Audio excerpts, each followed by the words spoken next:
Okay, so this week's Torah portion begins in middle of a conversation. The conversation started at the end of last week's Torah portion. And what is the conversation? So the story is that Moses went as God told him to go to Pharaoh and tell Pharaoh, let my people go. And Pharaoh doesn't react favorably, and he actually makes it much worse for the Jewish people. He stops supplying them with the materials they need to make the mortar and the cement, and all of a sudden the Jews are having to meet their quotas with all this extra work. And Moses turns to God and says, Lama hareisa la'am hazeh, why have you done badly to this nation? You sent me to bring redemption, and instead I brought even greater suffering. So at the end of last week's Torah portion, God begins his response, and he says, as the verse says, and God said to Moses, you will now see what I will do to Pharaoh, because with a mighty arm he will send them, and with a mighty arm he will banish them from his land. That was the beginning of the conversation. And now, in this week's Torah portion, the conversation continues, and it begins with Vayedaber Elokim el Moshe, and God spoke to Moses, Vayomer Elov, and he said to him, Ani Hashem, I am God. Okay, so we have to understand this verse. What does it mean, I am God? Like, really? I mean, they had that conversation at the burning bush. So Rashi brings one interpretation that says, I am God. Whenever God uses that name, what he says is that I am trustworthy of keeping my promise. So you will find those words by God telling us that if you do this mitzvah, you'll receive this reward. Ani Hashem, I will reward you. You also find this concerning sin and retribution, that if you do this, I will punish you, and I am God, meaning that I keep my word. So what's really happening here is that God is beginning to explain to Moses why this is happening. And we're soon going to see that. However, I want to just point out for a moment that there are 10 names of God. Most famously, amongst those 10, there's the 7 which have a specific category of holiness that you're not allowed to erase them if written. And one of them is Elokim. Now, the name Elokim, all these different names, they relate and refer to different attributes of God. There are some that is the name of compassion. There are some that's the name of kindness, and some that's the name of justice. The name Elokim is a name of justice. It is used when God is speaking harshly. Hence, we know that God was speaking to Moses harshly for the way Moses questioned him. And nevertheless, Moses questions him. Now, I'm going to explain this in a moment, but I'm going to share teachings. However, let's first see what is God saying to Moses. Vaeira Avrohom Yitzchak Yaakov, I appeared to Abraham, Isaac, and Jacob, Bekel Shakai, with the names Kel and Shakai. But Ushmi Havaya, but my ineffable tetragrammaton name, I did not reveal to them. Parenthetically speaking, Kabbalah and Chassidus want to know, how can God say that if clearly we have more than once that God reveals himself to Abraham with the ineffable tetragrammaton? And the answer is that when we say the 13 attributes of mercy, you'll remember from the song that we sing on Yom Kippur, Hashem, Hashem, Kel Rachom Ve'chanon. So we started twice, Hashem, Hashem. There's 2 ineffable tetragrammatons. One is the lower one, which relates to creation, as we're soon going to explain. And one is the higher one. And what God is saying is that the higher name I did not reveal to them. Okay, what's going on here? What's going on here is that God is explaining to Moses why there is this process.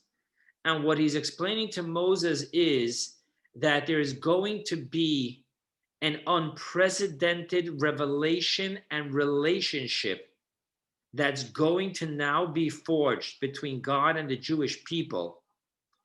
And that is the purpose of all this suffering. And we need to understand why suffering. But first, let's understand what is this relationship. So I said to you that the verse says that God said, I revealed myself to them with the name Kel and the name Shakai. Now I'm pronouncing both those names wrong because you're not allowed to say these names in vain. So to spell it out to you, the second name is not Shakai with a K, but rather with a D. Shadddi. Now, if you think of that word in a moment, if you think of that word in the way it's properly pronounced, you will recognize that the word relates to that famous song in Passover, Dai Dayenu, Dai Dayenu. The word Dai means enough.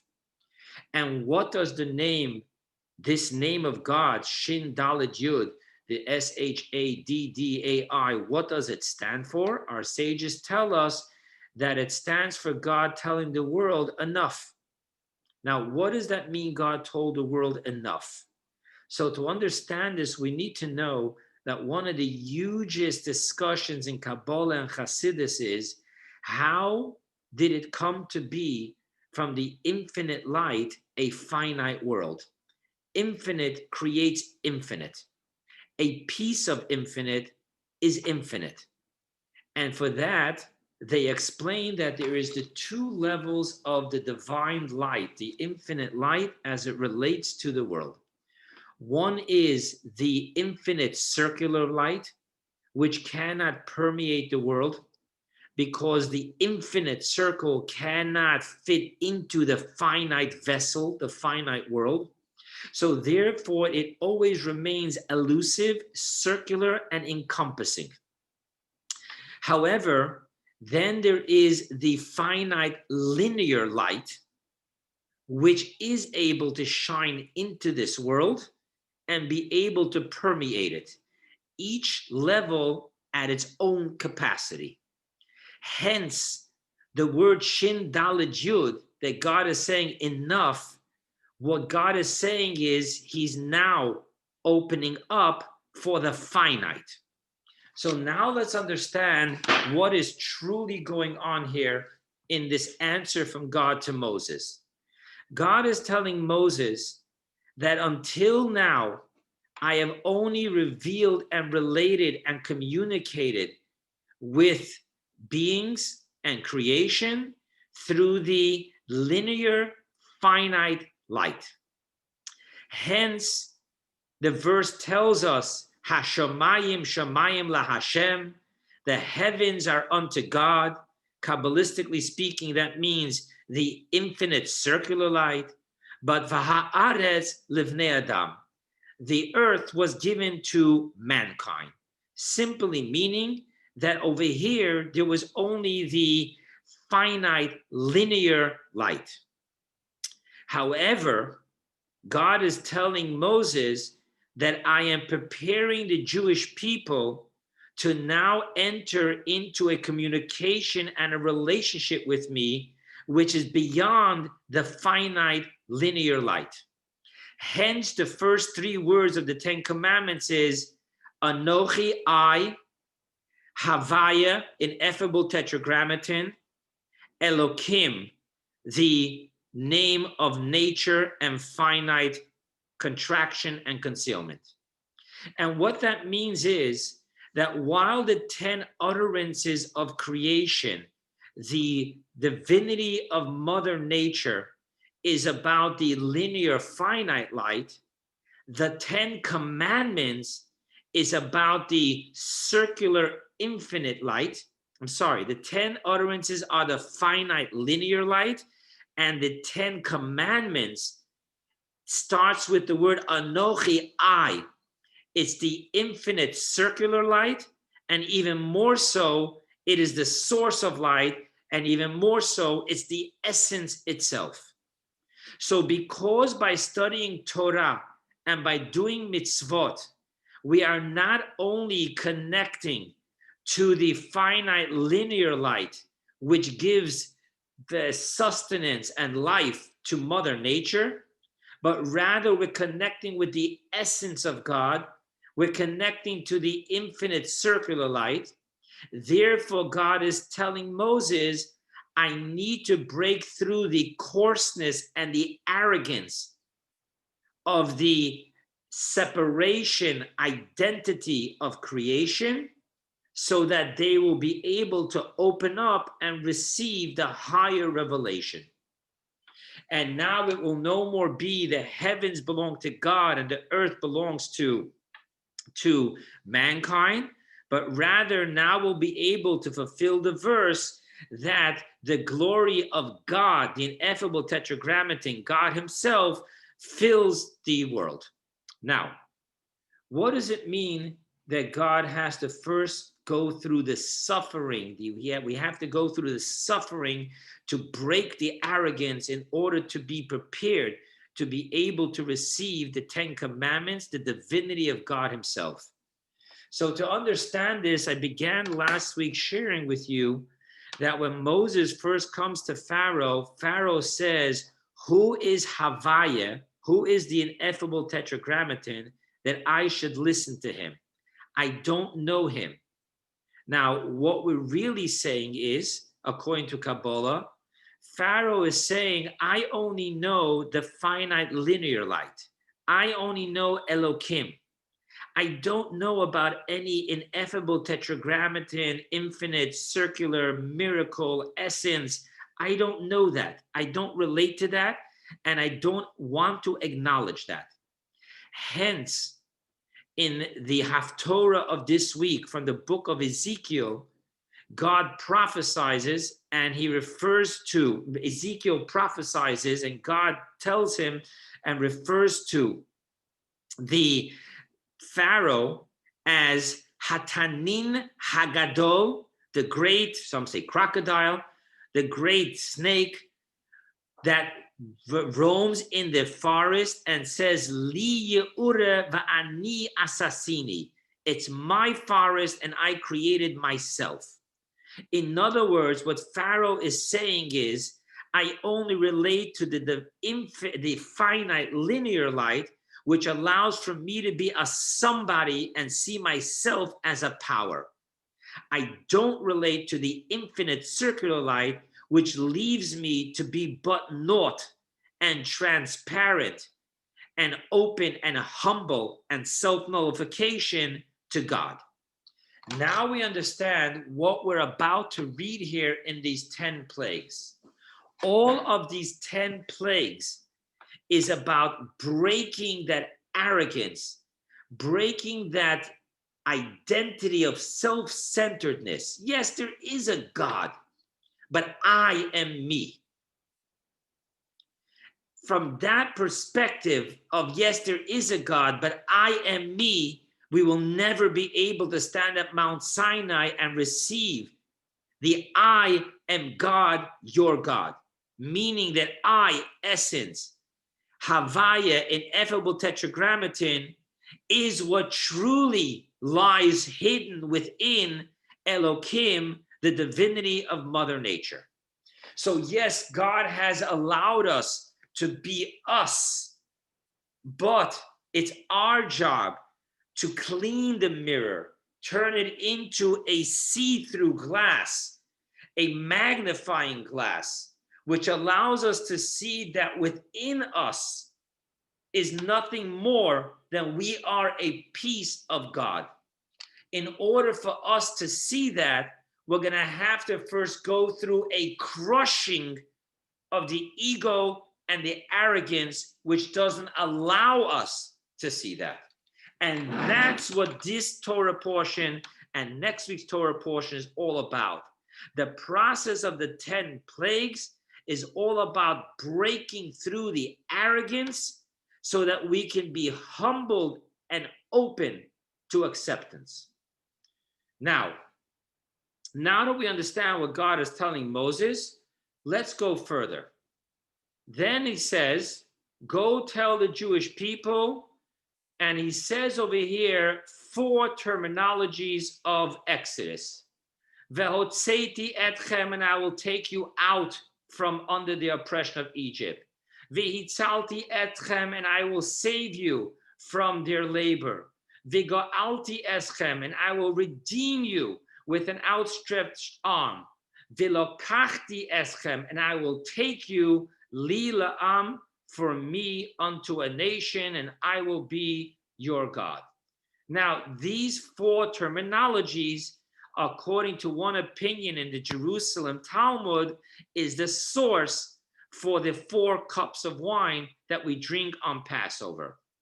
However, you will know that on Passover, we don't just drink 4 cups of wine. There's another cup of wine, which while we don't drink it, we specifically pour it. And that is the cup of Elijah. And the reason is because after that 4 terminologies, in the next verse it says, Vehaveti etchem el haaretz, and I will bring you to the land. According to our sages, that word, and I will bring you, doesn't really refer in full to the exodus of Egypt, but rather it refers to the exodus of Mashiach, the final redemption. Hence, it's the cup of Elijah, because Elijah's job is to come and reveal to us that the time of Mashiach has come. Now, going a little further, God, again, the verse says that Moses did what God said, and he spoke to the Jewish people, and the Jewish people did not listen to him.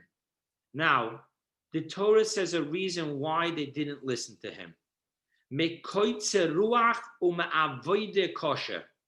From shortness of breath and hard work.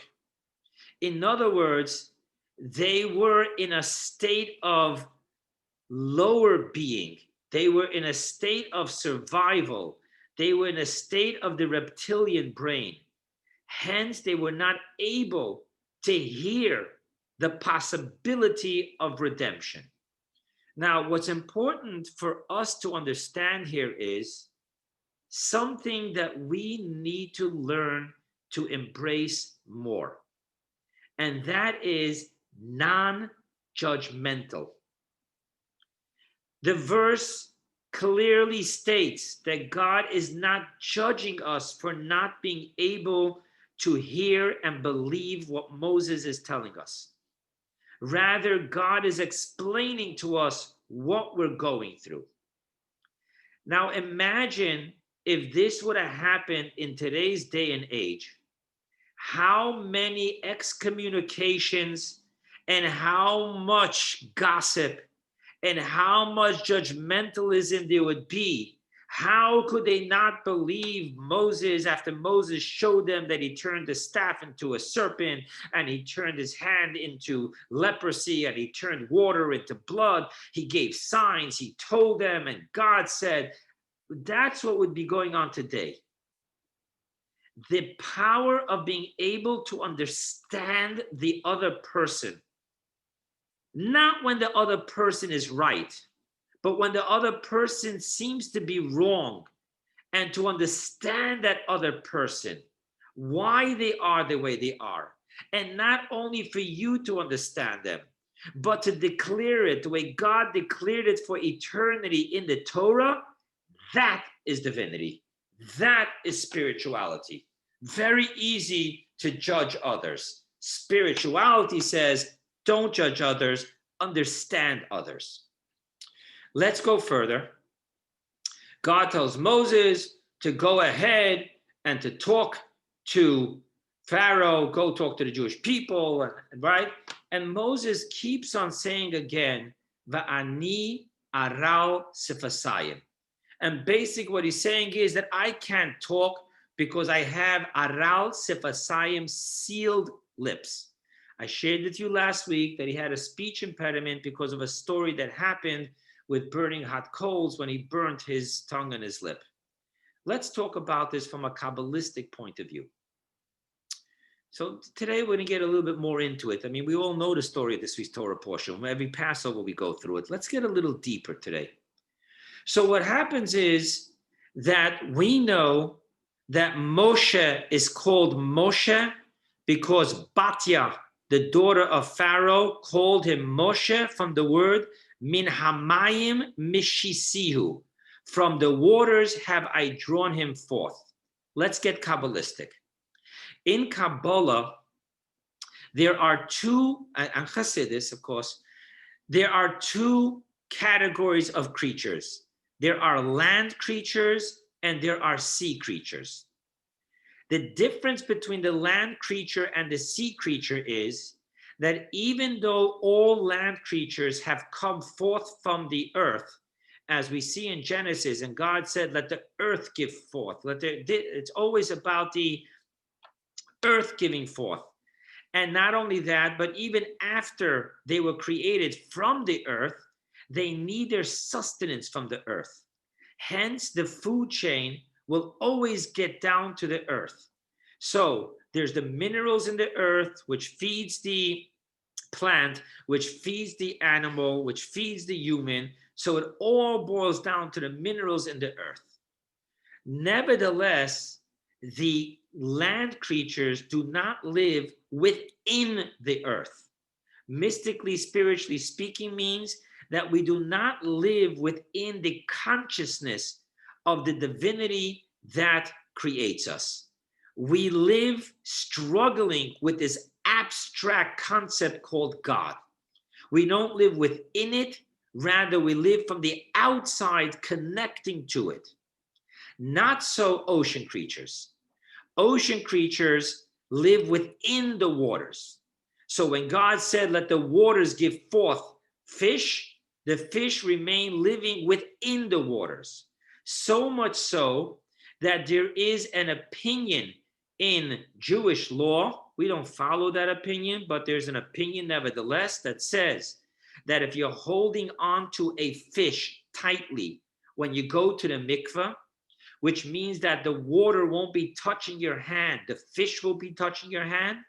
There's a law that is a kosher going to the mikveh because fish is part and parcel of the water. It is the water. Hence, what that means on a mystical level is that the higher souls, which are called the creatures of the ocean, they are part and parcel. They are absolutely transparent. They live within the full consciousness that they are nothing but an expression of divinity, of God. They are nothing but a piece of God. Just to share with you, practically speaking, what that could mean to us. Once a year, we have Yom Kippur. And on that day, we live in total spirituality. To the best of our abilities, we're not eating, we're not having marital relationships, we're living as spiritual beings.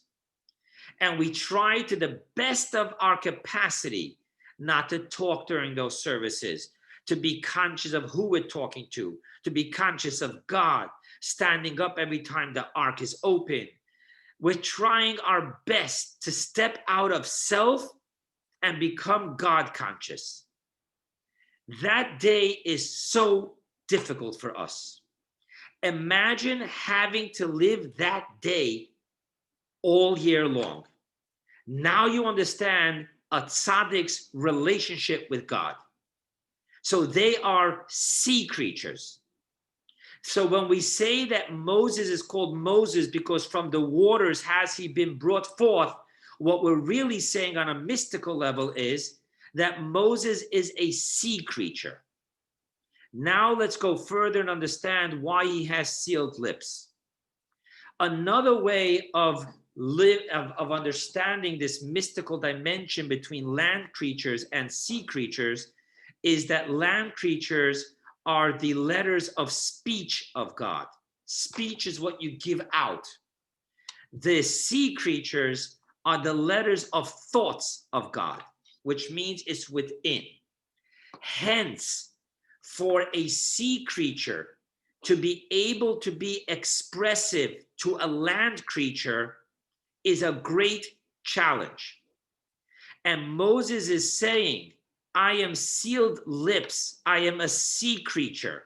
I cannot truly be able to embrace the paradigm of the land creature and be able to express in a finite, separated form of expression my connection with God. Hence, God is telling Moses, yes, and therefore you will have Aaron. And hence Moses keeps on saying that I am sealed lips.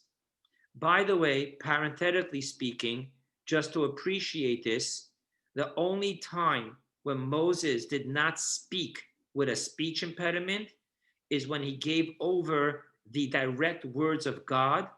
And hence our sages tell us that Moses wasn't a prophet, which means God talks to him and he talks to us, but rather Moses, the words are Shchino midaberet mitoch grono.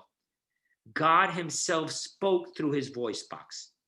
And hence the Jewish people knew that what Moses is saying is coming from God because they see that it's not him talking, there's no speech impediment. So now we have a greater understanding of what's going on here.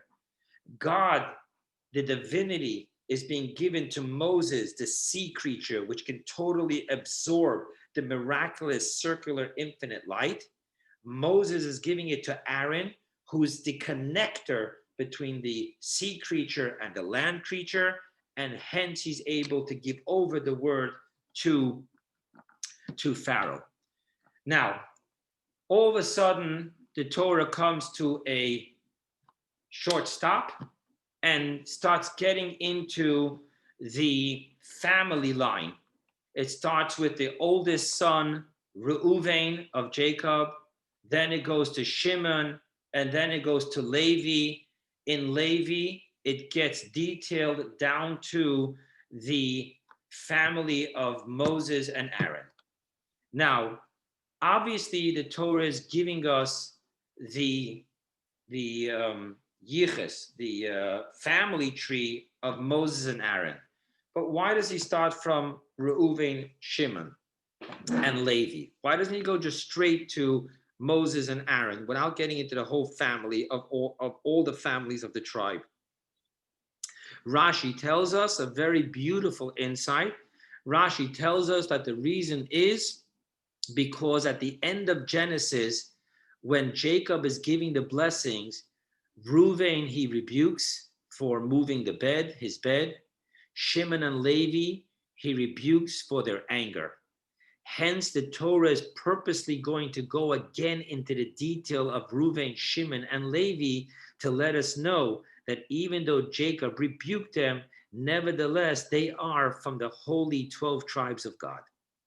Now, another interesting thing is that the only one in all of this lineage that we know the age is Levi. By Levi, all of a sudden, it tells us that he lived 137 years. Why? And the answer is because the suffering for the Jewish people did not begin until the 12 sons of Jacob all passed away. Pharaoh didn't have the audacity, so to speak, to start the trouble while they were still alive because their righteousness protected the Jewish people. The one who lived the longest, who died last, was Levi. So by telling us how long Levi lived, we can figure out how many of the 210 years there was suffering, because up to then there wasn't suffering. Now, I want to just point out some interesting things which don't have to do with the story, but it's really interesting. So it tells us that Aaron took Elisheva, the daughter of Aminadab, the sister of Nachshon. Now, since when do we have to bring down the siblings? In the Torah, you always use parent. More specifically, when you're talking about lineage, you bring the father. So it should have just said, and Aaron took Elisheva, the daughter of Aminadav. Why does it tell us the sister of Nachshon? An interesting law we learn out from here. When you're looking into a wife, look into who her brothers are. Interesting. Boitkin ba'ache ha'em. See who the brothers of this girl is. Then our sages tell us, because there's an interesting, this is very interesting, there's an interesting relationship between the uncle, the maternal uncle, and your son. Your sons are very likely to grow up like like his maternal uncle, which is really interesting. You know, if you get into it, a boy comes from the mother, the son, the daughter comes from the father, according to, that's why it says by Dinah, the daughter of Jacob, by the 12 sons, it says that the sons of their mother. So there's an interesting concept here. I want to point out to you another interesting, nothing to do with this story, but really interesting 2 points. It tells us who Aaron's son married. Aaron's son, Elazar, married the daughter of Putiel. So interesting enough, Putiel is one of the 7 names of Jithro. Now, by the way, just to tell you a cute joke, they say, why did Jithro have 7 names? Because he had 7 daughters, and after every wedding, after every marriage, he had to file bankruptcy and start over with a new name. That's a joke they tell in yeshiva. But he has 7 names, and the Talmud tells us why he has each one of these names. So according to what I just told you, that Elazar married the daughter of Putiel, who is Yisro, you now know that the uncle and nephew were also brother-in-laws, because Moses married the daughter of Yisro. Moses is Elazar's father's brother, so an uncle and a nephew are also brother-in-laws, which is interesting, and people don't always pay attention to this. It will play a role into the next character I'm about to introduce you to, and that is Pinchas. Pinchas is the son of Elazar. So Pinchas has a very, very interesting, beautiful pedigree, if you use that on humans, because his paternal father and grandfather is Aaron the high priest.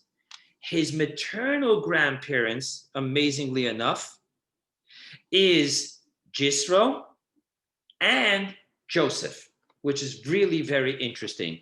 This is going to play a role later in Numbers when Pinchas kills the person who was committing adultery. But now I want to just share with you something that is important for us to know right now, which is that why is the verse telling us that Pinchas was already born? Because it will play a role in why, when his father, his uncle, his grandfather, and his brothers become Kohanim, he remains a Levi.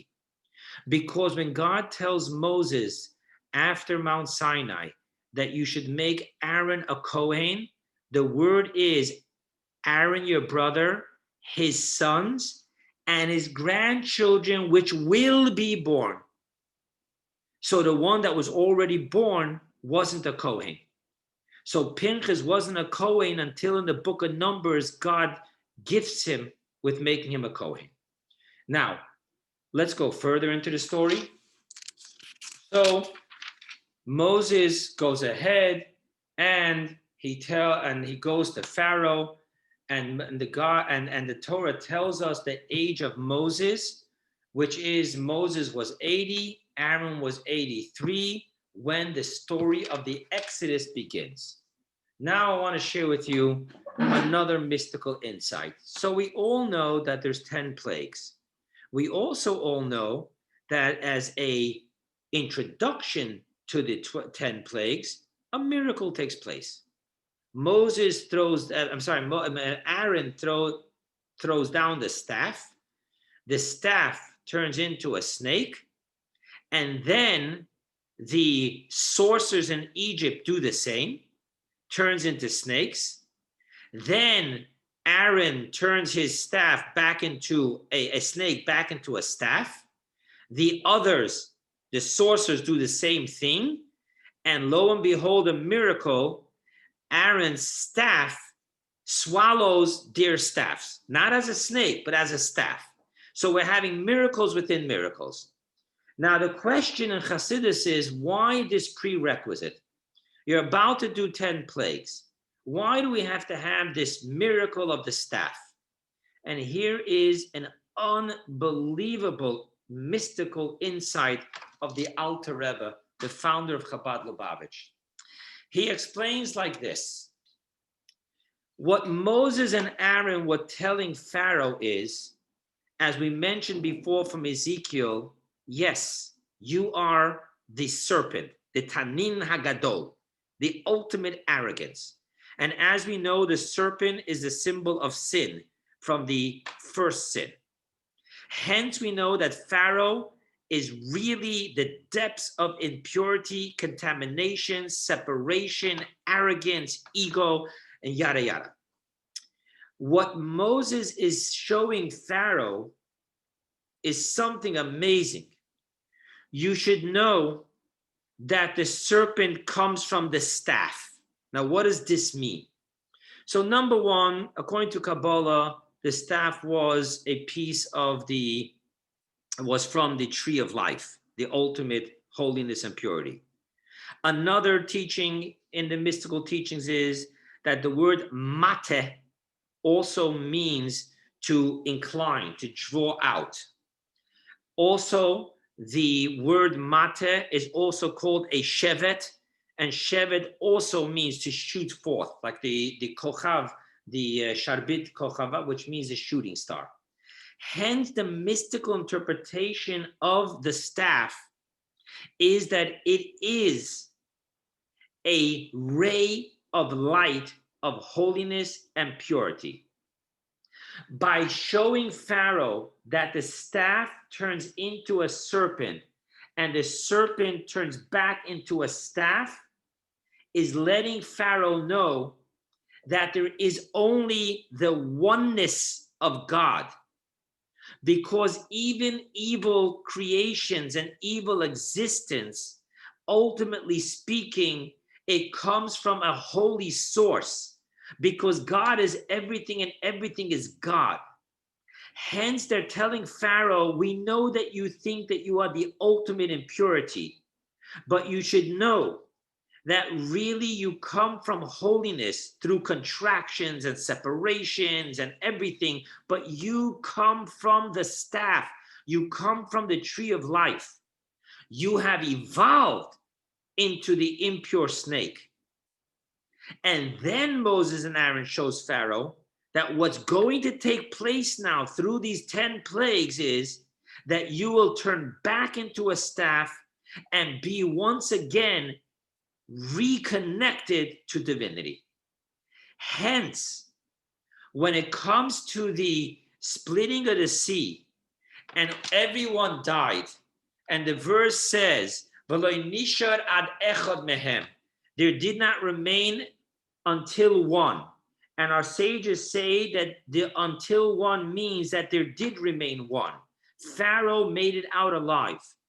What it says over there is that God says, and Egypt will know that I am God. How can Egypt know that I am God if Egypt was just killed?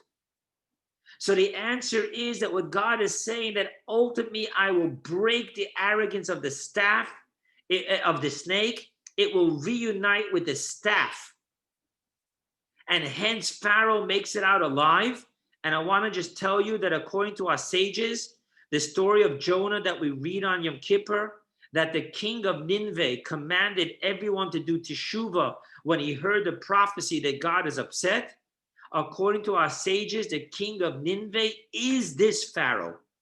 So hence, ultimately, the 10 plagues completely accomplished their mission, completely cracked away the crust and the peel and then the shell that locked in the serpent to be separated from its original source, the staff of the tree of life. Now, let's go further. So, God tells Moses, tell Aaron that Aaron is the one to take the staff and to hit the water and turn it into blood. Now, if we remember correctly, God told Moses, you will do it, and Aaron will be your mouthpiece. So why is it that all of a sudden we have these opening we have these opening plagues that are happening through Aaron. And here we learn out an unbelievable concept. Do not throw rocks into the pond from which you drank. The water was there when Moses needed to be placed in a basket and hidden when he was 3 months old. Don't hit the water. So the water and the frogs that came forth from the water, Moses can't hit.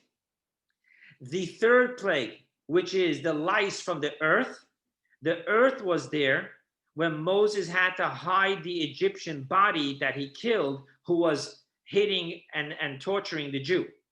Don't hit the ground. Hence, the first 3 plagues are performed through Aaron. How important it is, you know.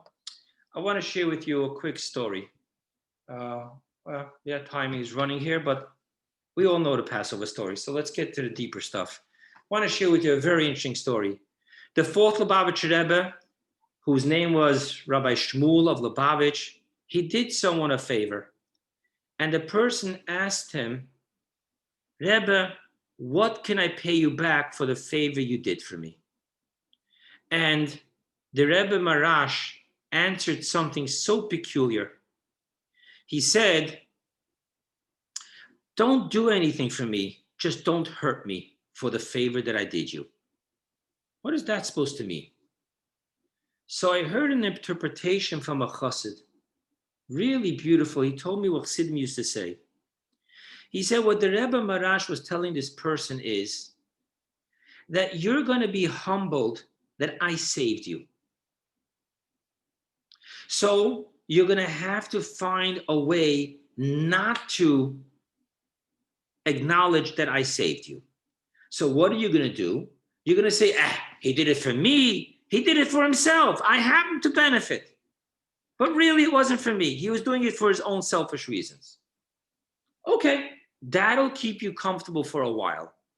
But then you're going to be plagued again. So what if he did it for himself? The bottom line is that I would be nowhere if he didn't save me. He saved my skin. So you're going to have to start retranslating the story, how really he didn't even help you, because the way he did it ended up hurting you, because it could have been much better for you if he wouldn't have done it that way. So now, not only are you not grateful to the person for what he did for you, but rather because of your shame and ego, so you're going to have to redefine history until you actually make it that guy, not only didn't he do you good, he actually ended up harming you, and hence you have to get even with him. And hence you have to not talk to him no more, and hence you have to be bad to him. Now, I want to share with you, this may sound far-fetched, but I cannot tell you how many times this happens. I will share with you, of course, no names, no nothing. In my personal life, sitting in the position of service that I do, I was gifted to be able to help certain individuals in a most fragile position. And I've learned to respect that one. I'm just going to talk about one person for a moment. The person barely talks to me today. And I now understand why. Because looking at me, he doesn't see me. He sees the fragility where he was, the neediness that he had, and now he's not there. And by the way, I'm sure that other people can say this about me, and I might not recognize it in myself. But it takes a deep godly command to tell you, Moses, don't hit the water. Recognize what was dear for you in your most primal moments of need and survival. Remember it and don't ever treat it badly. Very interesting insight. Let's go ahead and move along in the story. So just to let you know, every plague, not every plague, the last two not, but the first 8 plagues all took a month. For 3 weeks, Moses was told to warn Pharaoh, and the 4th week is when it happened for a week. Now, I want to share with you my own thought. It is interesting that in order for the plague to end, Pharaoh has to tell Moses, please remove this from me and I'll listen. After Pharaoh does that, the plague doesn't end. Moses has to pray to God. And in one of the verses, it actually says, Vayitzak. He didn't just pray, he was screaming to God. Vayitzak, from his depths, praying, please take away the suffering from Pharaoh and from the Egyptians. Now, I find this, I haven't seen this anywhere. Take it at face value. I find this so deep. I find that God is forcing Moses to have to pray for his nemesis, his ultimate enemy. Because God is teaching Moses, if you want to be a leader that represents me, you're going to have to know how to pray to those who hate you and who hurt you. Not 2, 4. Those who hate you and those who hurt you. You're going to need to find that even though he's promising he's going to change and you know that he's not going to change because you've done this last plague and the plague before, find a place from which you can understand him. Find a place from which you can hear that when he says he's going to change, he means it. He's just powerless, but he means it. And be able to pray for him from that vantage point. So I think it's deep that it isn't just Moses warns in the name of God, Pharaoh doesn't listen, Pharaoh gets punished, Pharaoh finally crumbles for a moment, and the plague ends. No. Pharaoh tells Moses, please pray for me, and Moses prays for Pharaoh. Now, another interesting insight. When it comes to the frogs, the verse says, and Aaron hit the waters, and out came a frog, singular. Our sages tell us something amazing, that only one frog came out of the Nile. So how did they end up being frogs all over? And the answer is because the Egyptians, our sages say, oh, really? You're going to bring a frog? We'll kill the frog. And they kept on hitting the frog. And every time they hit the frog, it was multiplying and multiplying. Now, here is such a beautiful lesson. You know, when we get into our limbic system, our emotional brain, where there's no logic, you can't be spoken to, no one can reason with me, I'm just a total tantrum child. At that moment, it is important to realize what we're doing.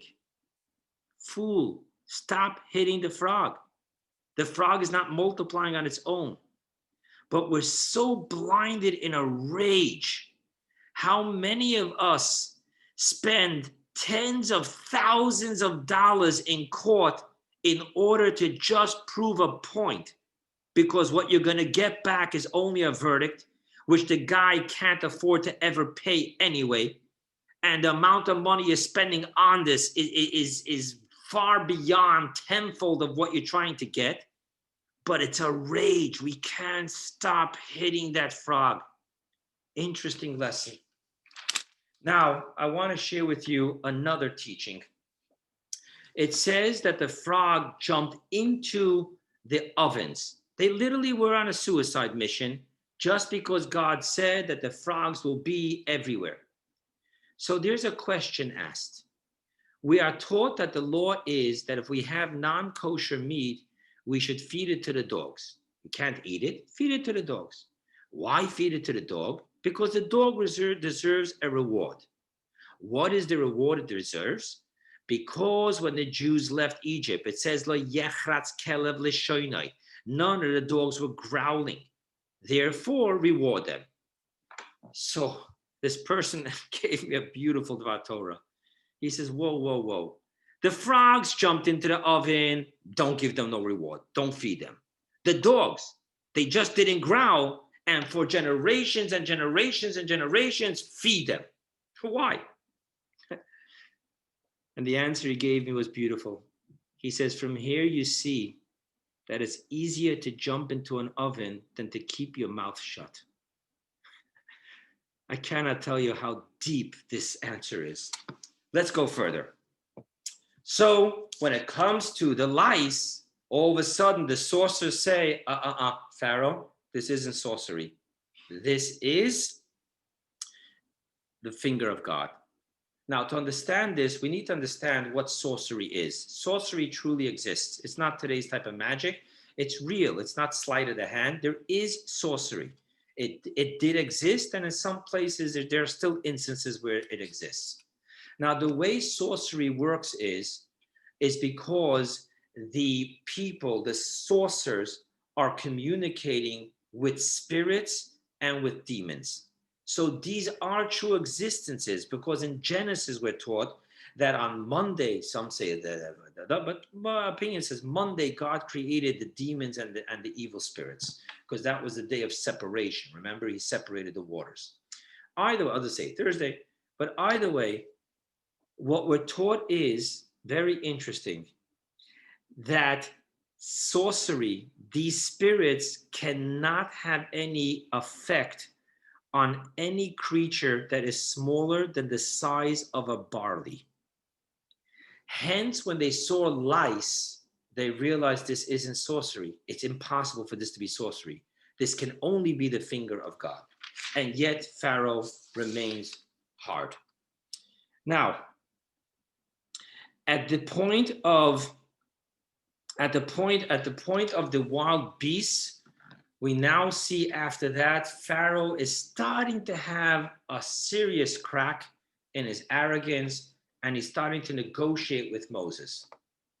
But Moses is not negotiating. Moses says, "What's what God wants us to do? We need to leave. We can't bring sacrifices in Egypt because you guys consider these animals deities. So we're going to have to travel for 3 days." And Pharaoh says, "Not happening." So there was a moment and then a regression. And then again later, there is the plague of the animals dying. There's the plague of the boils. There's the plague, the last plague in this week's Torah portion is about the hail. Now, I want to just tell you one thing about the hail. God said that anyone who's going to bring his animals and his livestock into the barns will be saved. And there were those that did it. So there were those that were already not as evil. They were listening to what Moses was saying. However, our sages tell us that these are the very Egyptians that later had a relapse and gave their animals for Pharaoh to be able to chase the Jews to the Sea of Reeds. Interesting. Now, and it's very interesting because, we know from addiction recovery, there's what they call the white chip wonders. The white chip wonders are the people that only picked up one white chip and they never relapse. But we do know that there is a process. There are many that don't get to be a one white chip wonder. There's the relapses, and relapse doesn't mean you start over. It's a big process to go through this back and forth. It has to be massaged. And even for the one chip wonders, a lot of them are sober but not recovered. They're what we call dry drunks, because this isn't easy to really change a paradigm, to really change what for some reason was ingrained in us in the first 7 years of our lives, the most formative years, or sometimes afterwards something very hostile happens, it's not easy to change. So there's a massage going here. It's not that Pharaoh is so evil that he's not listening plague after plague. Pharaoh is trying to listen. It's a process. I want to just share with you one last thing, and then, oh, wow, it's 9 o'clock, so I'll be brief with the other story I want to tell you. But I want to just share with you one quick teaching. There's an argument at the end of the Torah portion. It says that once Pharaoh told Moses, please pray for me, Moses prayed. It says that the hail did not hit the ground. What it seems to be, according to one opinion says, what it seems to be saying here is that the hail just froze and stayed in the sky. It didn't disappear. It didn't stop existing. It was there. And it says that there's another time in history that it was used. There's another opinion that says no. Even that which already formed and left heaven and was coming down to the ground, it stopped. It just disintegrated. It was gone. The Rebbe has a beautiful insight to what they're really arguing about. What is the power of teshuvah? Can it undo the past?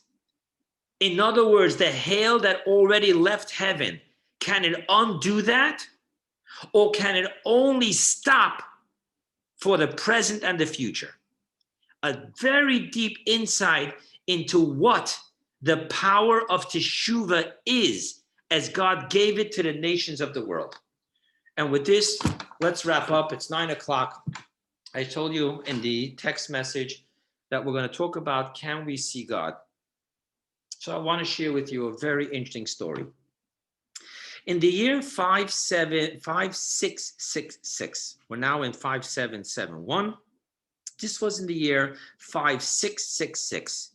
The Rebbe at that time was the fifth Lubavitcher Rebbe, Rabbi Shalom Dov Ber of Lubavitch.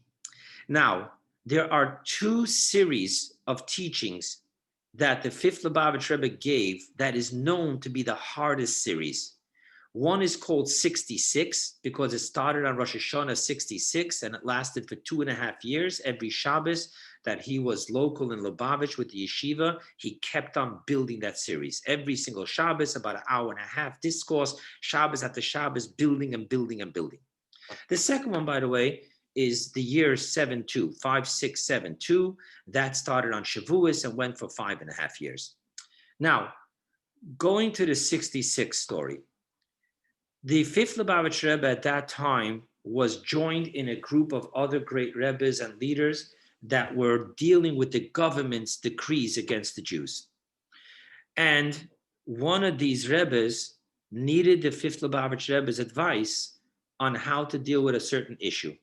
So he sent his chassid to go to the little city of Lubavitch and in White Russia and asked the fifth Lubavitcher Rebbe, asked the Lubavitcher Rebbe this and this questions and bring me back the answer. Okay. He arrived for this Shabbos, Parshas Vaeira, in the year 5666. As I shared with you, the fifth Lubavitcher Rebbe's discourses were already on that level of that series. Very, very hard. Literally splitting hairs in Kabbalah. And we learned it in yeshiva. It's really beautiful. Now, so when the fifth Lubavitcher Rebbe was notified that Rebbe's chassid came to speak to him, he said, okay, now it's already close to Shabbos. You'll come in for the Malava Malka, the meal that we have after Shabbos, saying goodbye to the Shabbos queen, the Shabbos king. Okay. No, it comes Matzah Shabbos, and the chassid is allowed in to speak to the fifth Lubavitcher Rebbe, and the Lubavitcher Rebbe is sitting by the table, and he tells his son, who becomes the next Rebbe, which ends up being the father-in-law of our Rebbe, Rabbi Yosef Yitzchak of Lubavitch, he tells him, Yosef Yitzchak served tea. So he served the tea for his father and then for the chassid. And then the Rebbe, he's going to start the conversation with words of Torah. That's what we need to start everything with. So he says, did you understand the mimer, the discourse I said yesterday, Friday night? And he answered, Rebbe, I'm sorry. These are total foreign concepts to me. We don't learn these type of things. So the fifth Rebbe said, don't worry, no problem. Tell me a teaching of your Rebbe. So the Chassid said, my Rebbe taught me this. In the opening of this week's Parsha, it says that God told Moses, Vaeira el Avrohom el Yitzchok vel Yaakov. I appeared to Abraham, Isaac, and Jacob. Rashi in his commentary quotes, and he says Vaeira. He quotes the word from the Torah portion, and he gives a one-word commentary. El ha'avos, two words, to the patriarchs, to the forefathers. So he said, as Rebbe asked, Rashi doesn't give commentary for no reason. We already finished with the student the entire book of Genesis. In this Torah portion, last week's Torah portion itself, it says that God told Moses, I appeared to Abraham, Isaac, and Jacob. Rashi knows that the student knows who Avram, Yitzchak, and Yaakov is. So why is he saying El Ha'avot, to the patriarchs? We know who Avram, Yitzchak, Yaakov is. Good question. And then he said like this, my Rebbe said that the word avos means fathers, Abba. But there's also another word which could be with the same root, and that is the word avah, aleph, vet, hey, which means to want. The verse says, Ki loy avah lishmoya, they did not want to listen. So avah means to want. And he said like this, he said, Rashi is teaching the child, Vaeira, who does God appear to? El ha'avot, those who want to see him. The fifth Lubavitcher turned around to his son, Yosef Yitzchak, did you hear this Devar Torah? And he repeated the question and the answer. And I wondered, when I heard this story, I wondered, why did he have to repeat it? His son was there, and they both heard it together. And as I was looking for the answer to that, I came across a teaching from our Rebbe. Our Rebbe said that in Lubavitch, the Rebbes would repeat the Dvar Torahs of the Baal Shem Tov and the other teachings to make them Chabad teachings. Now, what does that mean? What it means is that the Baal Shem Tov and other Hasidim, they're more focused on faith.